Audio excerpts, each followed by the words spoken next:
नमस्कार दोस्तों, रकांतो story teller में आपका स्वागत है।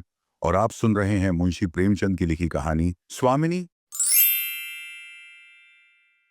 शिवदास ने भंडारे की कुंजी चाबी अपनी बहू राम प्यारी के सामने फेंककर अपनी बूढ़ी आंखों में आंसू भरकर कहा, बहू, आज से गृहस्थी की देखभाल तुम्हारे ऊपर है। मेरा सुख भगवान से नहीं देखा गया, नहीं तो क्या जवान बेटे को यूं छीन लेते। उसका काम करने वाला तो कोई चाहिए। हल तोड़ दूं तो गुजारा ना होगा। मेरे ही कुकर्म से भगवान का यह कोप आया है और मैं ही अपने माथे पर उसे लूंगा। बिरजू का हल अब मैं ही संभालूंगा। अब घर की देख रेख करने वाला, धरने उठाने वाला तुम्हारे सिवा दूसरा कौन है। रो मत बेटा, भगवान की जो इच्छा थी वह हुआ, और जो इच्छा होगी वह होगा। हमारा तुम्हारा क्या बस है। मेरे जीते जी तुम्हें कोई टेढ़ी आंख से देख भी ना सकेगा। तुम किसी बात का सोच मत किया करो। बिरजू गया। मैं तो अभी बैठा ही हुआ हूं। राम प्यारी और राम दुलारी दो सगी बहनें थीं। दोनों का विवाह मथुरा और बिरजू दो सगे भाइयों से हुआ। दोनों बहनें नैहर की तरह ससुराल में भी प्रेम और आनंद से रहने लगी। शिवदास को पेंशन मिली। दिन भर दरवाजे पर गपशप करते, भरा पूरा परिवार देखकर प्रसन्न होते और अधिकतर धर्म चर्चा में लगे रहते थे। लेकिन दैव गति से बड़ा लड़का बिरजू बीमार पड़ा और आज उसे मरे हुए 15 दिन बीत गए। आज क्रियाकर्म से फुर्सत मिली और शिवदास ने सच्चे कर्मवीर की भांति फिर जीवन संग्राम के लिए कमर कस ली। मन में उसे चाहे कितना ही दुख हुआ हो, उसे किसी ने रोते नहीं देखा। आज अपनी बहू को देखकर एक क्षण के लिए उसकी आंखें सजल हो गई, लेकिन उसने मन को संभाला और रुद्ध कंठ अर्थात भावनाओं के कारण भरे हुए गले से उसे दिलासा देने लगा। कदाचित उसने सोचा था घर की स्वामिनी बनकर विधवा के आंसू पुछ जाएंगे। कम से कम उसे इतना कठिन परिश्रम न करना पड़ेगा। इसीलिए उसने भंडारे की कुंजी बहू के सामने फेंक दी थी। वैधव्य की व्यथा को स्वामित्व के गर्व से दबा देना चाहता था। राम प्यारी ने पुलकित गले से कहा, यह कैसे हो सकता है दादा कि तुम मेहनत मजदूरी करो और मैं मालकिन बनकर बैठूं। काम में लगी रहूंगी तो मन बदला रहेगा, बैठे बैठे तो रोने के सिवा और कुछ न होगा। शिवदास ने समझाया, बेटा, दुर्भाग्य में तो किसी का वश नहीं। रोने धोने से थकान के सिवा और क्या मिलेगा। घर में भी तो बहुत से काम हैं। कोई साधु संत आ जाए या कोई मेहमान ही आ पहुंचे तो उनके सेवा सत्कार के लिए किसी को घर पर रहना ही पड़ेगा। बहू ने बहुत से बहाने बनाए, पर शिवदास ने एक न सुनी। शिवदास के बाहर चले जाने पर राम प्यारी ने कुंजी उठाई तो उसे मन में अपूर्व गर्व और जिम्मेदारी का अनुभव हुआ। थोड़ी देर के लिए पति वियोग का दुख उसे भूल गया। उसकी छोटी बहन और देवर दोनों काम करने गए हुए थे। शिवदास बाहर था। घर पूरी तरह खाली था। इस समय वह निश्चिंत होकर भंडार को खोल सकती थी। उसमें क्या क्या सामान है, क्या क्या संपत्ति है, ये देखने के लिए उसका मन उत्सुक हो उठा। इस कोठरी में वह कभी नहीं आई थी। जब भी किसी को कुछ देना या किसी से कुछ लेना होता था, तब शिवदास आकर इस कोठरी को खोलता था। फिर उसे बंद करके ताली अपनी कमर में रख लेता था। राम प्यारी कभी कभी दरवाजा की दरारों से भीतर झांकती थी, पर अंधेरे में कुछ न दिखाई देता। सारे घर के लिए वह कोठरी एक रहस्य थी, जिसके बारे में तरह तरह की कल्पनाएं की जाती थी। आज राम प्यारी को वह रहस्य खोलकर देखने का मौका मिल गया। उसने बाहर का दरवाजा बंद कर दिया ताकि कोई उसे भंडार खोलते हुए न देख ले। कोई यह न सोचे कि बिना जरूरत उसने क्यों खोला। इसके बाद वह कांपते हुए हाथों से ताला खोलने लगी। उसकी छाती धड़क रही थी कि कहीं कोई दरवाजा खटखटाने न लगे। अंदर पांव रखा तो उसे कुछ उसी प्रकार का, लेकिन उससे कहीं तीव्र आनंद हुआ जैसा उसे अपने गहनों और कपड़ों की पिटारी खोलने पर होता था। मटकों में गुड़, शक्कर, गेहूं, जौ आदि चीजें रखी हुई थीं। एक किनारे बड़े बड़े बर्तन रखे थे, जो शादी ब्याह के मौके पर इस्तेमाल होते थे या मांगने पर दिए जाते थे। एक आले पर जमींदारी की रसीदें और लेन देन के कागज बंधे हुए रखे थे। कोठरी में एक अद्भुत ऊर्जा सी छाई हुई थी, मानो लक्ष्मी जी वहां अज्ञात रूप में विराजमान हों। उस कोठरी की छाया में राम प्यारी आधे घंटे तक बैठी अपनी आत्मा को तृप्त करती रही। हर पल उसके हृदय पर ममता का गहरा एहसास छा रहा था। जब वह उस कोठरी से बाहर निकली तो उसके मन के विचार बदल चुके थे, जैसे किसी ने उस पर कोई जादू कर दिया हो। उसी समय दरवाजा पर किसी ने आवाज दी। उसने तुरंत भंडारे का दरवाजा बंद किया और जाकर बाहर का दरवाजा खोल दिया। देखा तो पड़ोसिन झुनिया खड़ी है और 1 रुपया उधार मांग रही है। राम प्यारी ने रूखाई से कहा, अभी तो एक पैसा घर में नहीं है जीजी, क्रियाकर्म में सब खर्च हो गया। दुनिया चकरा गई। चौधरी के घर में इस समय 1 रुपया भी नहीं है। यह विश्वास करने की बात न थी। जिसके यहां सैकड़ों का लेन देन है, वह सब कुछ क्रियाकर्म में नहीं खर्च कर सकता। अगर शिवदास ने बहाना किया होता तो उसे आश्चर्य न होता। राम प्यारी तो अपने सरल स्वभाव के लिए गांव में मशहूर थी। अक्सर शिवदास की आंखें बचाकर पड़ोसियों को इच्छित वस्तुएं दे दिया करती थीं। अभी कल ही उसने जानकी को सेर भर दूध दिया, यहां तक कि अपने गहने तक मांगने पर दे देती थी। कंजूस शिवदास के घर में ऐसी सखरज बहू का आना गांव वाले अपने सौभाग्य की बात समझते थे। झुनिया ने चकित होकर कहा, ऐसा ना कहो जीजी, जरूरत में आई हूं, नहीं तुम जानती हो मेरी आदत ऐसी नहीं है। बाकी का 1 रुपया देना है। प्यादा जमींदार का भेजा आदमी दरवाजा पर खड़ा बकझक कर रहा है। रुपया दे दो तो किसी तरह यह विपत्ति टले। मैं आज के 8वें दिन आकर दे जाऊंगी। गांव में और कौन घर है जहां मांगने जाऊं? राम प्यारी अपनी बात पर अड़ी रही और उसके जाते ही राम प्यारी सांझ के लिए रसोई पानी का इंतजाम करने लगी। पहले चावल दाल बिनना बहुत मुश्किल लगता था और रसोई में जाना तो सूली पर चढ़ने से कम न था। कुछ देर बहनों में झांव झांव होती, तब शिवदास आकर कहते, क्या आज रसोई न बनेगी? तो दो में से एक उठती और मोटे मोटे टिक्कर लगाकर रख देती, मानो बैलों का रातिब हो। आज राम प्यारी तन मन से रसोई के प्रबंध में लगी हुई है। अब वह घर की स्वामिनी है। तब उसने बाहर निकलकर देखा, कितना कूड़ा करकट पड़ा हुआ है। बूढ़ू दिन भर मक्खी मारा करते हैं, इतना भी नहीं होता कि जरा झाड़ू ही लगा दे। अब क्या इनसे इतना भी ना होगा? दरवाजा चिकना होना चाहिए कि देखकर आदमी का मन प्रसन्न हो जाए, यह नहीं कि उबकाई आने लगे। अभी कह दूं तो तिनक उठे। अच्छा, मुन्नी नाद से अलग क्यों खड़ी है? उसने मुन्नी के पास जाकर नाद में झांका। दुर्गंध आ रही थी।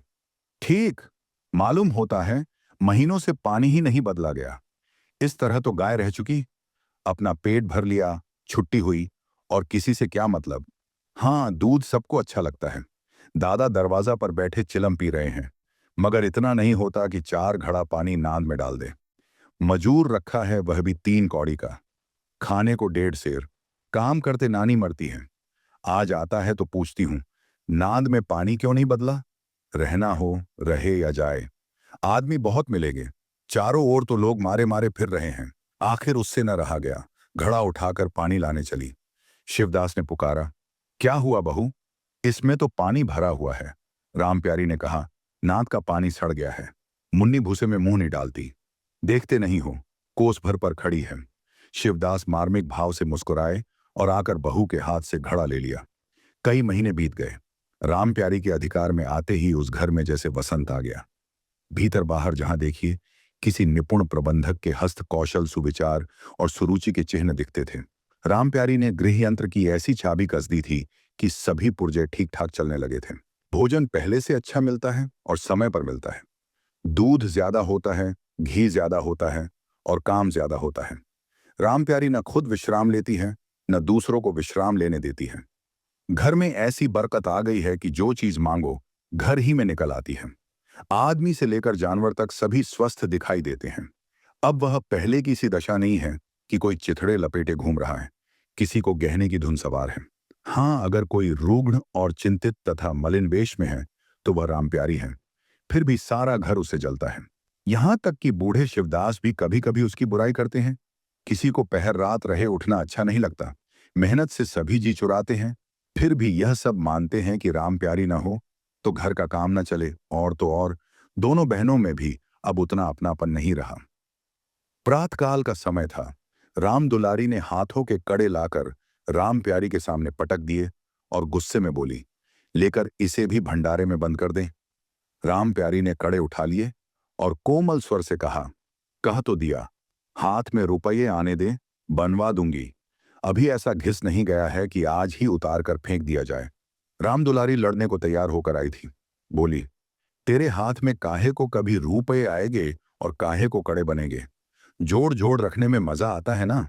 प्यारी ने हे नंस कर कहा, जोड़ जोड़ रखती हूं तो तेरे ही लिए कि मेरे कोई और बैठा हुआ है कि मैं सबसे ज्यादा खा पहन लेती हूं। राम दुलारी, तुम ना खाओ ना पहनो, सम्मान तो पाती हो, यहां खाने पहनने के सिवा और क्या है? मैं तुम्हारा हिसाब किताब नहीं जानती, मेरे कड़े आज बनने को भेज दो। राम प्यारी ने सरल विनोद के भाव से पूछा, रुपये न हो तो कहां से लाऊं? दुलारी ने कहा, मुझे इससे कोई मतलब नहीं, मैं तो कड़े चाहती हूं बस।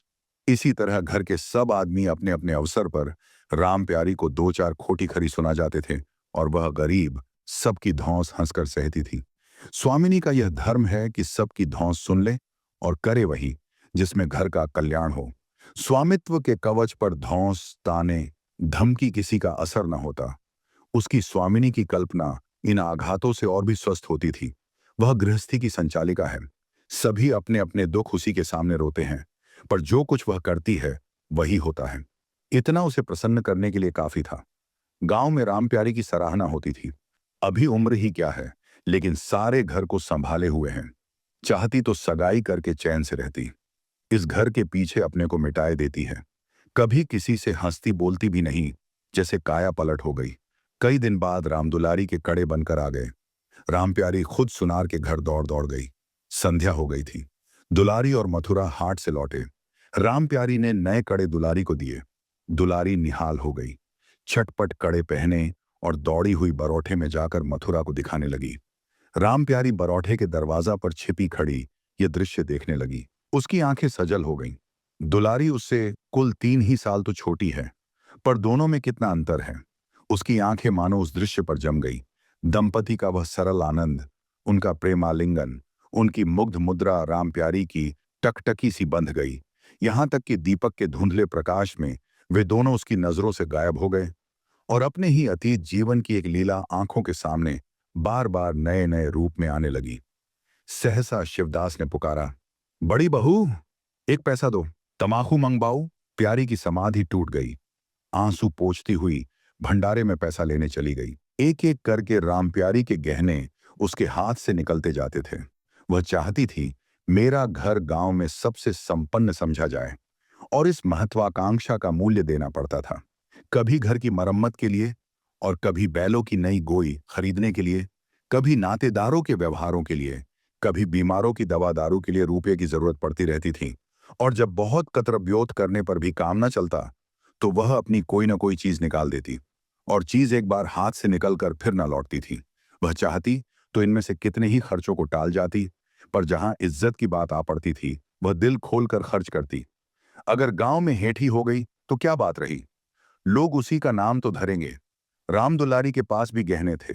दो एक चीजें मथुरा के पास भी थीं, लेकिन राम प्यारी उनकी चीजें न छूती। उनके खाने पहनने के दिन हैं, वे इस जंजाल में क्यों फिनंसे। राम दुलारी को लड़का हुआ तो राम प्यारी ने धूम से जन्मोत्सव मनाने का प्रस्ताव किया। शिवदास ने विरोध किया। क्या फायदा, जब भगवान की दया से सगाई ब्याह के दिन आएंगे तो धूमधाम कर लेना। राम प्यारी का हौसलों से भरा दिल भला क्यों मानता। बोली, कैसी बात कहते हो दादा, पहले लड़के के लिए भी धूमधाम ना हुई तो कब होगी। मन तो नहीं मानता, फिर दुनिया क्या कहेगी। नाम बड़े, दर्शन छोटे। मैं तुमसे कुछ नहीं मांगती, अपना सारा इंतजाम खुद कर लूंगी। गहनों बेचेगी और क्या। शिवदास ने चिंतित होकर कहा, इस तरह एक दिन धागा भी न बचेगा। कितना समझाया बेटा, भाई भौजाई किसी के नहीं होते।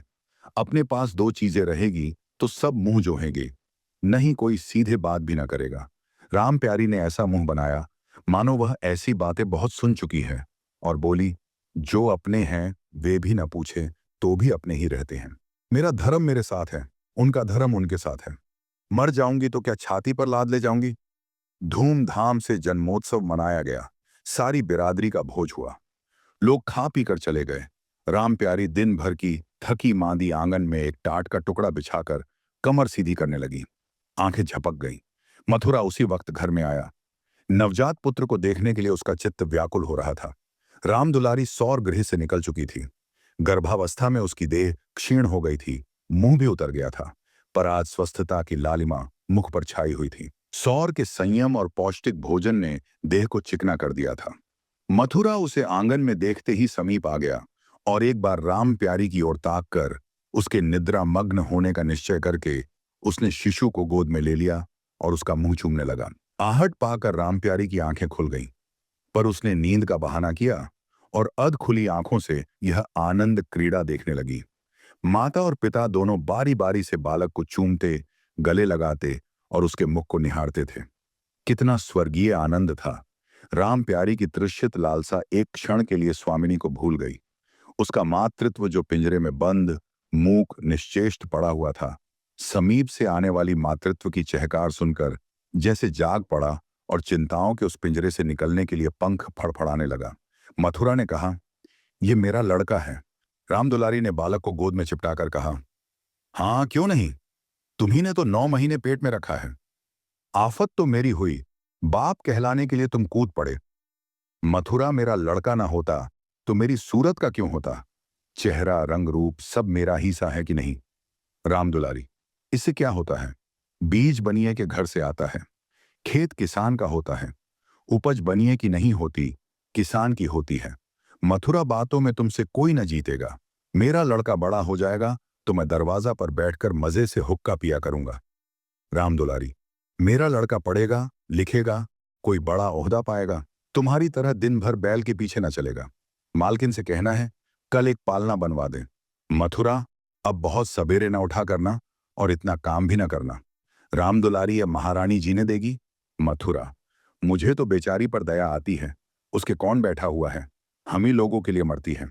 भैया होते तो अब तक 2-3 बच्चों की मां हो गई होती। राम प्यारी के कंठ में आंसुओं का ऐसा वेग उठा कि उसे रोकने में सारी देह कांप उठी। अपना जीवन उसे मरुस्थल सा लगा, जिसकी सूखी रेत पर वह हरा भरा बाग लगाने की निष्फल चेष्टा कर रही थी। कुछ दिनों के बाद शिवदास भी मर गया। उधर राम दुलारी के 2 बच्चे और हुए। वह भी अधिकतर बच्चों के लालन पालन में व्यस्त रहने लगी। खेती का काम मजदूरों पर आ पड़ा। मथुरा मजदूर तो अच्छा था, संचालक अच्छा न था। उसे स्वतंत्र रूप से काम लेने का कभी अवसर न मिला। खुद पहले भाई की निगरानी में काम करता रहा, फिर बाप की निगरानी में काम करने लगा। खेती का ख भी न जानता था। वही मजूर उसके यहाँ टिकते थे, जो मेहनत नहीं, खुशामद करने में कुशल होते थे। इसलिए राम प्यारी को अब दिन में 2-4 चक्कर हार के भी लगाना पड़ता। कहने को वह अब भी मालकिन थी, पर वास्तव में घर भर की सेविका थी। मजदूर भी उससे बदतमीजी से पेश आते, जमींदार का प्यादा भी उसी पर धौंस जमाता। भोजन में भी कटौती करनी पड़ती। लड़कों को तो जितनी बार मांगे उतनी बार कुछ न कुछ चाहिए। राम दुलारी तो अब भी एक लाडली लड़की जैसी थी, उसे भरपूर भोजन चाहिए। मथुरा घर का सरदार था, उसके इस अधिकार को कौन छीन सकता था? मजदूर भला क्यों रियायत करने लगे थे? सारी कसर राम प्यारी पर निकलती थी। वही एक फालतू चीज थी, अगर आधा पेट खाए तो किसी को हानि न हो सकती थी। 30 वर्ष की अवस्था में उसके बाल पक गए, कमर झुक गई, आंखों की जोत कम हो गई, मगर वह प्रसन्न थी। स्वामित्व का गौरव इन सारे जख्मों पर मरहम का काम करता था। एक दिन मथुरा ने कहा, भाभी, अब तो कहीं परदेश जाने का जी होता है। यहां तो कमाई में बरकत नहीं, किसी तरह पेट की रोटी चल जाती है, वह भी रो धोकर। कई आदमी पूरब से आए हैं, वे कहते हैं वहां 2-3 रुपए रोज की मजदूरी हो जाती है। 4-5 साल भी रह गया तो माला माल हो जाऊंगा। अब जब लड़के बच्चे भी हो गए हैं, इनके लिए कुछ तो करना ही चाहिए। राम दुलारी ने समर्थन किया। हाथ में 4 पैसे होंगे, लड़कों को पढ़ाएंगे, लिखाएंगे। राम प्यारी यह प्रस्ताव सुनकर अवाक रह गई, उनका मुंह ताकने लगी। इसके पहले इस तरह की बातचीत कभी न हुई थी। यह धुन कैसे सवार हो गई, उसे संदेह हुआ। शायद मेरे कारण यह भावना उत्पन्न हुई। बोली, मैं तो जाने को न कहूंगी, आगे जैसी इच्छा। लड़कों को पढ़ाने लिखाने के लिए यहां भी पाठशाला है। फिर क्या नित्य यही दिन बने रहेंगे? 2-3 साल में खेती बन गई तो सब कुछ हो जाएगा। मथुरा, इतने दिन खेती करते हो गए, जब अब तक न बनी तो अब क्या बन जाएगी? इस तरह एक दिन चल देंगे, मन की मन में रह जाएगी। और अब तो मेहनत करने की ताकत भी कम होती जा रही है। यह खेती कौन संभालेगा? लड़कों को मैं चक्की में झोंक कर उनकी जिंदगी नहीं खराब करना चाहता। राम प्यारी ने आंखों में आंसू लाकर कहा, भैया, घर पर जब तक आधी मिले तो सारी के लिए ना भागना चाहिए। अगर मेरी ओर से कोई बात हो तो अपना घर बार अपने हाथ में करो, मुझे एक टुकड़ा दे देना, पड़ी रहूंगी। मथुरा गले में भावनाओं का बोझ लेकर बोला, भाभी, ये तुम क्या कहती हो? तुम्हारे ही संभाले यह घर अब तक चला है, नहीं रसातल में चला गया होता। इस गृहस्थी के पीछे तुमने अपने को मिट्टी में मिला दिया, अपनी देह घुला डाली। मैं अंधा नहीं हूं, सब कुछ समझता हूं। हम लोगों को जाने दो, भगवान ने चाहा तो घर फिर संभल जाएगा। तुम्हारे लिए हम बराबर खरच बरच भेजते रहेंगे। राम प्यारी ने कहा, जो ऐसा ही है तो तुम चले जाओ, बाल बच्चों को कहां कहां बांधे फिरोगे? राम दुलारी बोली। ये कैसे हो सकता है बहन? यहां देहात में लड़के क्या पढ़ेंगे लिखेंगे? बच्चों के बिना इनका जी भी वहां ना लगेगा। दौड़ दौड़ कर घर आएंगे और सारी कमाई रेल खा जाएगी। परदेश में अकेले जितना खर्चा होगा उतने में सारा घर आराम से रहेगा। राम प्यारी बोली, तो मैं ही यहां रहकर क्या करूंगी? मुझे भी लेते चलो। राम दुलारी उसे साथ ले चलने को तैयार न थी। कुछ दिन जीवन का आनंद उठाना चाहती थी। अगर परदेश में भी यह बंधन रहा तो जाने से फायदा ही क्या? बोली, बहन, तुम चलती तो क्या बात थी, लेकिन फिर यहां का कारोबार तो चौपट हो जाएगा। तुम तो कुछ न कुछ देखभाल करती ही रहोगी। प्रस्थान की तिथि के एक दिन पहले ही राम प्यारी ने रात भर जागकर हलवा और पूरियां पकाई। जब से इस घर में आई, कभी एक दिन के लिए अकेले रहने का अवसर नहीं आया। दोनों बहनें सदा साथ रहीं। आज उस भयंकर अवसर को सामने आते देखकर राम प्यारी का दिल बैठा जाता था। वह देखती थी, मथुरा प्रसन्न है, बच्चे यात्रा के आनंद में खाना पीना तक भूले हुए हैं, तो उसके जी में आता वह भी इसी भांति निश्चिंत रहे, मोह और ममता को पैरों से कुचल डाले। लेकिन वह ममता, जो इतने समय से उसकी जिंदगी का हिस्सा थी, अब उसे अपने सामने से हटते देखकर उसे विचलित कर देती थी। राम दुलारी तो इस तरह निश्चिंत होकर बैठी थी, मानो कोई मेला देखने जा रही है। नई नई चीजों को देखने, नई दुनिया में विचरने की उत्सुकता ने उसे क्रियाशून्य सा कर दिया था। राम प्यारी के सिरे सारे प्रबंध का भार था। धोबी के घर से सब कपड़े आए हैं या नहीं, कौन कौन से बर्तन साथ जाएंगे, सफर खर्च के लिए कितने रुपए की जरूरत होगी। एक बच्चे को खांसी आ रही थी, दूसरे को कई दिन से दस्त आ रहे थे। उन दोनों की औषधियों को पीसना कूटना आदि सैकड़ों ही काम व्यस्त किए हुए थे। हालांकि वह लाड़ प्यार करने वाली मां नहीं थी, फिर भी वह बच्चों के लालन पोषण में राम दुलारी से कुशल थी। देखो, बच्चों को बहुत मारना पीटना मत। मारने से बच्चे जिद्दी या बेहया हो जाते हैं। बच्चों के साथ आदमी को भी बच्चा बन जाना पड़ता है। जो तुम चाहो कि हम आराम से पड़े रहे और बच्चे चुपचाप बैठे रहे, हाथ पैर न हिलाए, तो ये हो नहीं सकता। बच्चे तो स्वभाव के चंचल होते हैं, उन्हें किसी न किसी काम में लगाए रखो। राम दुलारी इन उपदेशों को इस तरह बेमन होकर सुनती थी, जैसे कोई पागलपन में कुछ बक रहा हो। विदाई का दिन राम प्यारी के लिए परीक्षा का दिन था। उसके जी में आता था कहीं चली जाए, जिसमें वह दृश्य देखना न पड़े। हाँ, घड़ी भर में यह घर सूना हो जाएगा। वह दिन भर घर में अकेली पड़ी रहेगी। किससे हंसूंगी बोलेगी, यह सोचकर उसका हृदय कांप जाता था।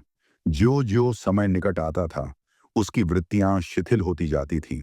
वह कोई काम करते करते जैसे खो जाती थी और अपलक नेत्रों से किसी वस्तु को ताकने लगती।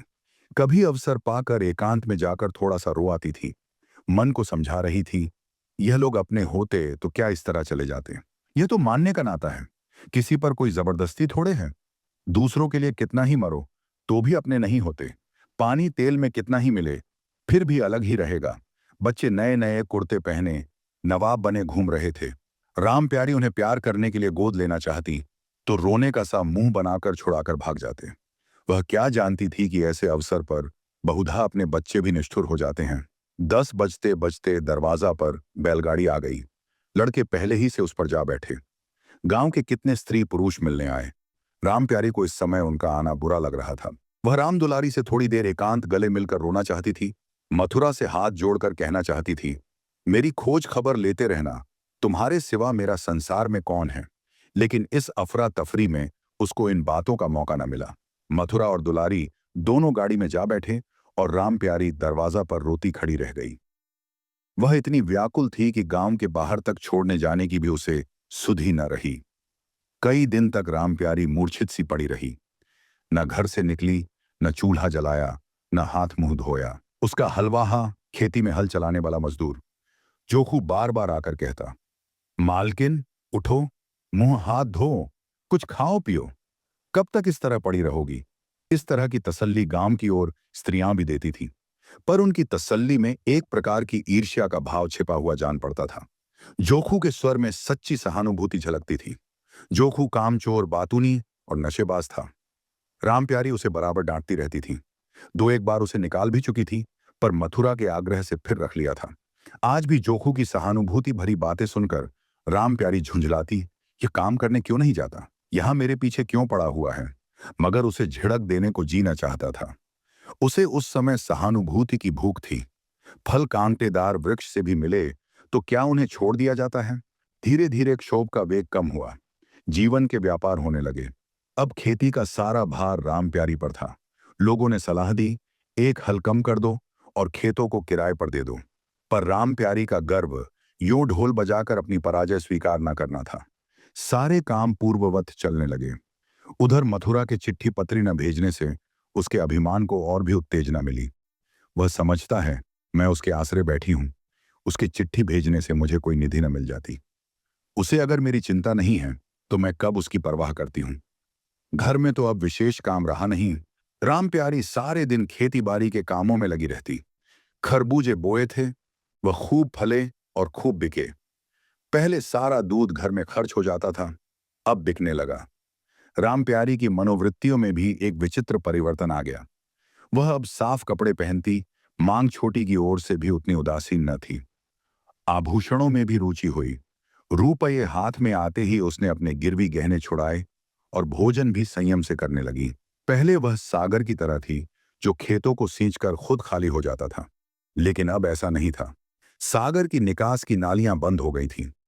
सागर में पानी जमा होने लगा था, जिसमें हल्की हल्की लहरें उठ रही थीं और खिले हुए कमल उसे और भी सुंदर बना रहे थे। एक दिन जोखू हार से लौटा तो अंधेरा हो गया था। राम प्यारी ने पूछा, अब तक वहां क्या करता रहा? जोखू ने कहा, 4 क्यारियां बच रही थी। मैंने सोचा 10 मोट और खींच दूं। कल का झंझट कौन रखे। जोखू अब कुछ दिनों से काम में मन लगाने लगा था। जब तक मालिक उसके सिर पर सवार रहते थे वह बहाने करता था। अब सब कुछ उसके हाथ में था।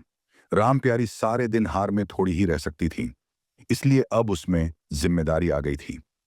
राम प्यारी ने लोटे का पानी रखते हुए कहा, अच्छा, हाथ मुंह धो लो। आदमी जान रखकर काम करता है, हाय हाय करने से कुछ नहीं होता। खेत आज ना होते कल होते, क्या जल्दी थी। जोखू ने समझा राम प्यारी बिगड़ रही है। उसने तो अपनी समझ में कारगुजारी की थी और समझा था तारीफ होगी। यहां आलोचना हुई। चिढ़कर बोला, मालकिन, दाएं बाएं दोनों ओर चलती हो। जो बात नहीं समझती हो उसमें क्यों कूदती हो। कल के लिए तो ऊंचवा के खेत पड़े सूख रहे हैं। आज बड़ी मुश्किल से कुआं खाली हुआ था। सवेरे मैं पहुंचता तो कोई और आकर न छेक लेता। फिर पूरे हफ्ते भर इंतजार करना पड़ता। तक तक तो सारी उख गन्ना सूख कर खत्म हो जाती। राम प्यारी उसकी सरलता पर हंसकर बोली, अरे, तो मैं तुझे कुछ कह थोड़ी रही हूं, पागल। मैं तो कहती हूं कि जान रखकर काम कर। कहीं बीमार पड़ गया तो लेने के देने पड़ जाएंगे। जोखू, कौन बीमार पड़ जाएगा? मैं 20 साल में कभी सिर तक तो दुखा नहीं, आगे की नहीं जानता। राम प्यारी, मैं क्या जानूं। तुम ही अंतरे दिन बैठे रहते थे और पूछा जाता था तो कहते थे झुर अर्थात बुखार आ गया था, पेट में दर्द था। जोखू झेपता हुआ बोला, वह बातें जब थीं जब मालिक लोग चाहते थे कि इसे पीस डाले। अब तो जानता हूं मेरे ही माथे हैं। मैं न करूंगा तो सब चौपट हो जाएगा। राम प्यारी, मैं क्या देखभाल नहीं करती? जोखू, तुम बहुत करोगी, 2 बेर चली जाओगी। सारे दिन तुम वहां बैठी नहीं रह सकती। राम प्यारी को उसके निष्कपट व्यवहार ने मुग्ध कर दिया। बोली, तो इतनी रात गए चूल्हा जलाओगे? कोई सगाई क्यों नहीं कर लेते? जोखू ने मुंह धोते हुए कहा, तुम भी खूब कहती हो मालकिन, अपने पेट भर को तो होता नहीं, सगाई कर लूं। 1.25 सेर खाता हूं और 2 को तो 2 सेर चाहिए। राम प्यारी, अच्छा, आज मेरी रसोई में खाओ, देखूं कितना खाते हो। जोखू ने पुलकित होकर कहा, नहीं मालकिन, तुम बनाते बनाते थक जाओगी। हाँ, आध आध सेर की 2 रोटी बनाकर खिला दो तो खा लूं। मैं तो यही करता हूं। बस आटा सान कर 2 लिट बनाता हूं और उपले पर सेक लेता हूं। कभी मठे से, कभी नमक से, कभी प्याज से खा लेता हूं और खाकर पड़ा रहता हूं। राम प्यारी, मैं तुम्हें आज फुलके खिलाऊंगी। जोखू, तब तो सारी रात खाते ही बीत जाएगी। राम प्यारी, बको मत, चटपट आकर बैठ जाओ। जोखू, जरा बैलों को सानी पानी दे आऊं तो बैठूं। राम प्यारी और जोखू के बीच बहस चल रही थी। राम प्यारी ने कहा, मैं कहती हूं धान रोपने की कोई जरूरत नहीं। बारिश ज्यादा हो तो खेत डूब जाए, बारिश बंद हो जाए तो खेत सूख जाए। ज्वार बाजरा सन अरहर सब तो है, धान न सही। जोखू ने अपने विशाल कंधे पर फावड़ा रखते हुए कहा, जब सबका होगा तो मेरा भी होगा, सबका डूब जाएगा तो मेरा भी डूब जाएगा। मैं क्यों किसी से पीछे रहूं? बाबा के जमाने में 5 बीघा से कम नहीं रोपा जाता था। बिरजू भैया ने उसमें 1-2 बीघे और बढ़ा दिए। मथुरा ने भी थोड़ा बहुत हर साल रोपा, तो मैं क्या सबसे गया बीता हूं? मैं 5 बीघे से कम न लगाऊंगा। तब घर में 2 जवान काम करने वाले थे। मैं अकेला उन दोनों के बराबर खाता हूं। दोनों के बराबर काम क्यों ना करूंगा? चल, झूठा कहीं का। कहते थे 2 सेर खाता हूं, 4 सेर खाता हूं। आध सेर में रह गए। एक दिन तौलो तब मालूम हो, बड़े खाने वाले। मैं कहे देती हूं धान न रोपो, मजदूर मिलेगे नहीं। अकेले परेशान होना पड़ेगा। तुम्हारी बला से मैं ही परेशान हूंगा ना। ये देह किस दिन काम आएगी? राम प्यारी ने उसके कंधे पर से फावड़ा ले लिया और बोली, दिन से लेकर आधी रात तक तालाब या खेत के काम में व्यस्त रहोगे। अकेले मेरा जी उबेगा, अर्थात बोर हो जाऊंगी। जोखू को ऊबने का अनुभव न था। कोई काम न हो तो आदमी पड़कर सो जाए। जी क्यों उबे? बोला, जी उबे तो सो जाना। मैं घर रहूंगा तब तो और जी उबेगा। मैं खाली बैठता हूं तो बार बार खाने की सूझती है। बातों में देर हो रही है और बादल घिरे आते हैं। राम प्यारी ने कहा, अच्छा, कल से जाना, आज बैठो। जोखू ने मानो बंधन में पड़कर कहा, अच्छा, बैठ गया। कहो क्या कहती हो? हैन राम प्यारी ने हंसी ठिठोली करते हुए पूछा, कहना क्या है? मैं तो तुमसे पूछती हूं, अपनी सगाई क्यों नहीं कर लेते? अकेले मैं मरती हूं, तब 1 से 2 हो जाऊंगी। जोखू शर्माता हुआ बोला, तुमने फिर वही बेबात की बात छेड़ दी। मालकिन, किससे सगाई कर लूं यहां? ऐसी मेहरिया लेकर क्या करूंगा जो गहनों के लिए मेरी जान खाती रहे? राम प्यारी, ये तो तुमने बड़ी कड़ी शर्त लगाई। ऐसी औरत कहां मिलेगी जो गहने भी ना चाहे? जोखू, ये मैं थोड़े ही कहता हूं कि वह गहने न चाहे। हाँ, मेरी जान न खाए। तुमने तो कभी गहनों के लिए हठ न किया, बल्कि अपने सारे गहने दूसरों के ऊपर लगा दिए। राम प्यारी के कपोलों, गालों पर हल्का सा रंग आ गया। बोली, अच्छा, और क्या चाहते हो? जोखू, मैं कहने लगूंगा तो बिगड़ जाओगी। राम प्यारी की आंखों में लज्जा की एक रेखा नजर आई। बोली, बिगड़ने की बात कहोगे तो जरूर बिगड़ूंगी। जोखू, तो मैं न कहूंगा। राम प्यारी ने उसे पीछे की ओर धकेलते हुए कहा, कहोगे कैसे नहीं, मैं कहला के छोड़ूंगी। जोखू, मैं चाहता हूं कि वह तुम्हारी तरह हो, ऐसी गंभीर हो, ऐसी ही बातचीत में चतुर हो, ऐसा ही अच्छा पकाती हो, ऐसी ही किफायती हो, ऐसी ही हंसमुख हो। बस ऐसी औरत मिलेगी तो करूंगा, नहीं इसी तरह पड़ा रहूंगा। राम प्यारी का मुख लज्जा से आरक्त लाल हो गया। उसने पीछे हटकर कहा, तुम बड़े नटखट हो। हंसी हंसी में सब कुछ कह गए। उम्मीद है यह कहानी आपको प्रेरित करने और भावनाओं को छूने में सफल रही होगी। हम फिर मिलेंगे एक नई रोचक और मनोरंजक कहानी के साथ। हमारे साथ कहानी की इस यात्रा में शामिल होने के लिए आपका दिल से धन्यवाद।